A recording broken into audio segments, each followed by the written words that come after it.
O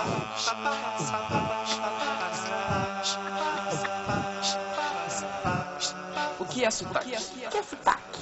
O que é sotaque? O que é sotaque? O que é sotaque? O que é sotaque?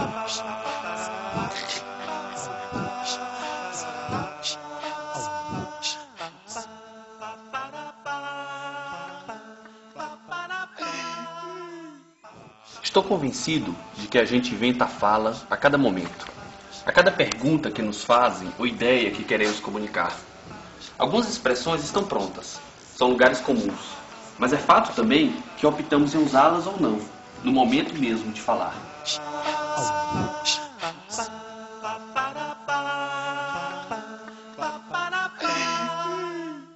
O sotaque é o modo pelo qual uma pessoa relaciona com os outros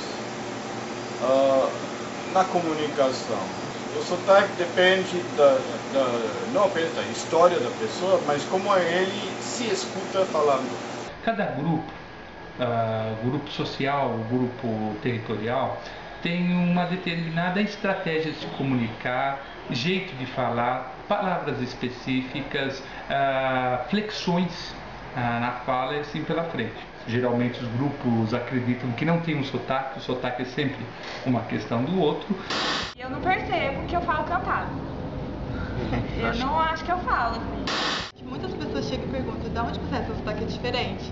E muitas vezes as pessoas não acham que eu sou mineira, mas percebem que eu falo de um jeito diferente. Uma coisa engraçada, eu só fui perceber essa questão do meu sotaque quando eu mudei aqui para São Paulo. Porque, por exemplo, lá em Minas, com meus amigos, minha família, era muito comum, todo mundo fala do mesmo jeito. Aí eu vim para São Paulo e voltando para Minas, eu percebi que realmente existe um sotaque que é muito forte. Quando eu volto para casa, fico um tempo lá, depois das férias, aí venho pra cá, nossa, eu mesmo reparo que eu tô falando muito sotaque mineiro, muito mineiro.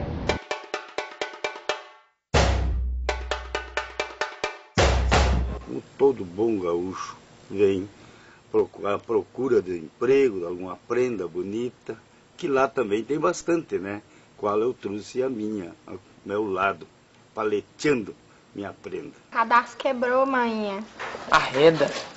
É engraçado que a gente pode pensar assim, como se fala tão diferente, e por outro lado pode se pensar como o deputado Aldo Rebelo pensa que justamente não se fala tão diferente e que é um milagre nacional o fato de que o português esteja ocupando praticamente todo o território enorme que é do Brasil, né? É um milagre que nós tenhamos, ou é um sucesso português da ocupação do território, né, pelos portugueses, que a gente tenha menos diferença do que se encontra em outras situações não coloniais, sobretudo, né? Ou seja, que as línguas estavam ali e não foi em 500 anos que elas ocuparam o território.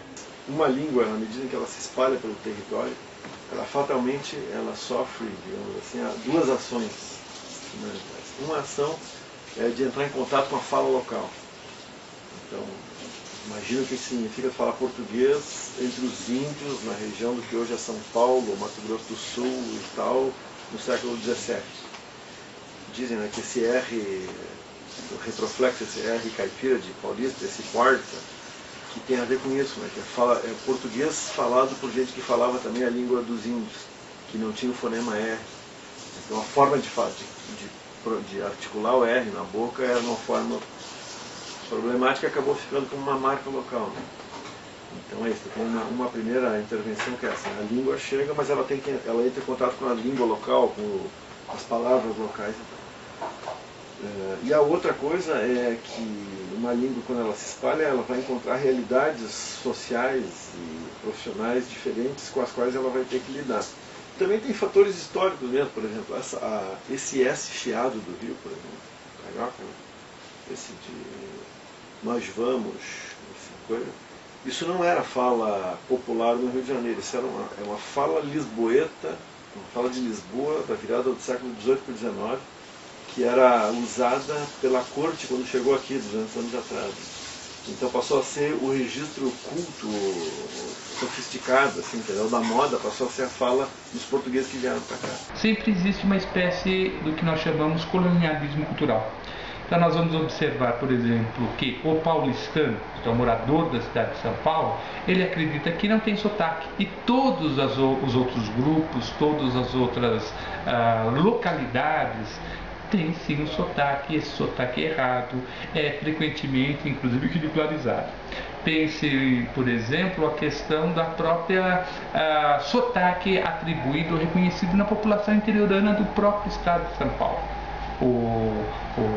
O jeito que se diz caipira de falar, que é aquela aglutinação entre o R e o L, ou é dizer perquê, de vez de dizer porquê.